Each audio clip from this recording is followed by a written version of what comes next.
This is a Saturday Morning TVLog from Big D's Entertainment Rankings and Reviews. Welcome to another Saturday Morning TVLog, and this time around it's Goldie Gold Action Jack, brought to us by Ruby Spears. Greetings, my fellow YouTubers.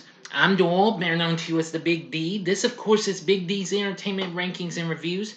So today's Saturday Morning TVLog is Goldie Gold Action Jack, a fun-filled adventure series produced by Hanna-Barbera's now sister company, once their parent company, Taft Entertainment, bought the rights to them, Ruby Spears.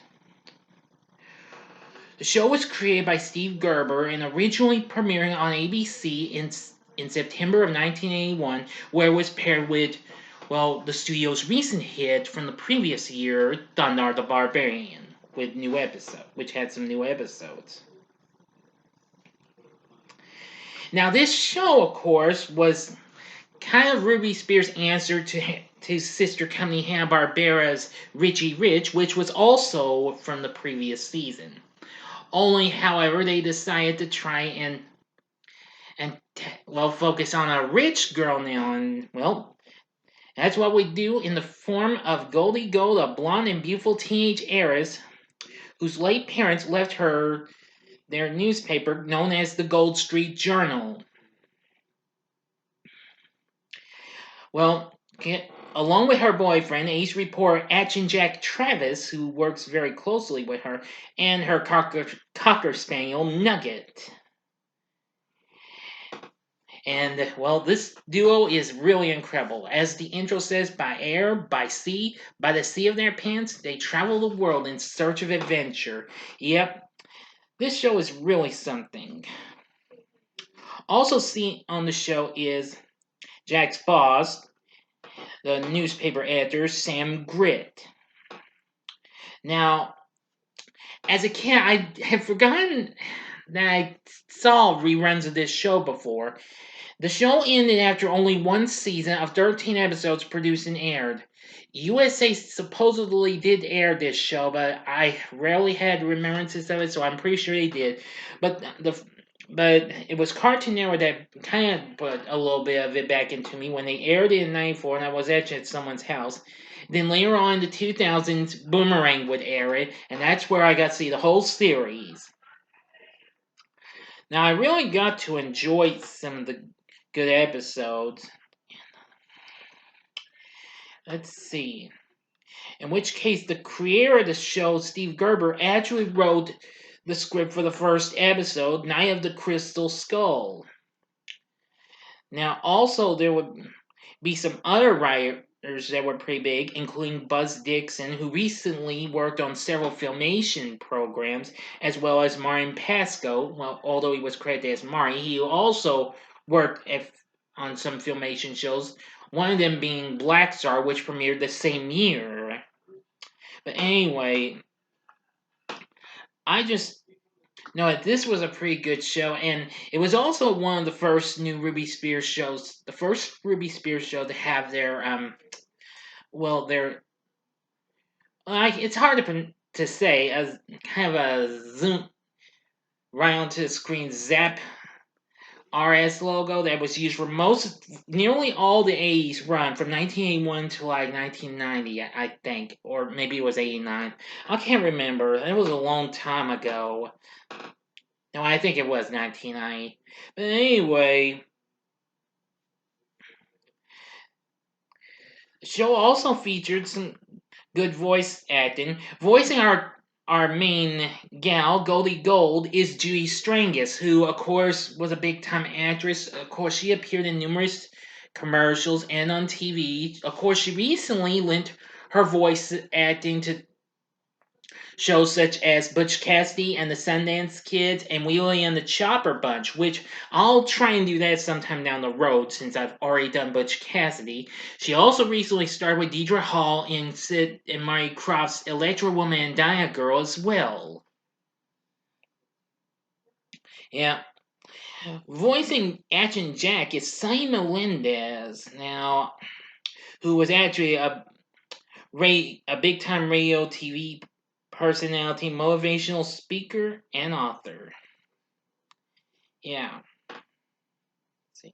He also went on to do, well, several characters in the Jetsons as well as he'd later go on to create many of the sounds heard in the Gremlins movie, and was also the bug who, well, yelled out "Raid" in the Raid commercials. And he also voiced Bob Cratchit in Rankin Bass's anime classic The Stingiest Man in Town, which had Walter Matthau as the voice of Scrooge. And was also the voice of the infamous Fred the Cockatoo in NBC's series Beretta. Let's see. And Sam Grit is voiced by Booker Bradshaw, who I'm pretty sure yes, who had been well known for playing Dr. Mbenga in 2 episodes of the original Star Trek, and he also appeared in several other shows. And that's all the voice acting I know of this show, but this show had a lot of fun action, thrills, adventure, just about all you can get from any type of show from this decade. I mean, since this was from 1981, and well, this had a good action-packed adventure feel. Not quite as dark as Thundar was, but still, this proved to be a very underrated show in my book. But overall, after I've watched the show, I've come to love Goldie Gold Action Jack. It's really good. Now in 1985, there would be 2 videotapes done by World Vision Enterprises, who of course would do distribution for the Taft Entertainment shows for Hanna-Barbera and Ruby Spears before Warner Brothers and Turner Entertainment bought them. Anyway, now the first episode would also be included on the Saturday morning cartoons of the 1980s set, which you can find along or in the complete Saturday morning cartoons of the 60s, 70s, and 80s collection from Warner Home Video. Unfortunately, this show has yet to be released on physical media, since this is one of the only few Ruby Spears shows that has yet to be released on DVD, however. I mean, alongside from other shows that the studio has done, like Fang Face, their first series, Rubik the Amazing Cube, and Turbo Teen. Oh yeah, and Laser Tag Academy. Anyway, I think this show could have lasted a little longer, but it only lasted 1 season, unfortunately, after 13 episodes. But Goldie Gold and Action Jack was just so awesome. I really did enjoy this show.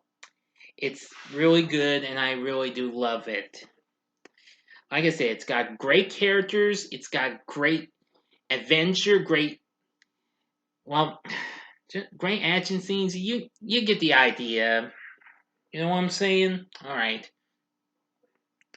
So anyway, yeah. Oh, wait a minute. I found 2 more supporting voice actors. That included Henry Corrin, who was voicing Fred Flintstone at the time, and Peter Cullen, who was still ways before voicing Optimus Prime on the original Transformers. Yeah, lucky to have found that. But anyway, Goldie Gold and Action Jack, you gotta give it a shot. There should be some episodes available on YouTube. As long as Warner Bros. Hasn't blocked them for copyright, I think you ought to give the show a try, and you may enjoy this. And I hope for the best that maybe one day in the future the Warner Archive will give us the whole series on DVD. I mean, this is one show I would like to see on DVD. Maybe not own, but like to see though. But I might like to get it. You never can tell. So anyway, that's it. So have you ever watched Goldie Gold and Action Jack before? You can tell me in the comment section below. If you like the video, click the like button below, subscribe to my channel, and be a part of the Big D Nation. And thanks for enjoying this and watching this. You know what I mean. Anyway, if you like this, you may want to check out these other Saturday Morning TV logs I have done. In the upper left-hand corner is the Saturday Morning TV log I did for Thunder the Barbarian. The upper right-hand corner is the Saturday Morning TV log for Richie Rich. Or catch up with what you might have missed, or see it again if you'd like, in the form of last week's Saturday Morning TV log of the Pebbles and Bam Bam show, which has already now reached 20 views. I'm impressed now.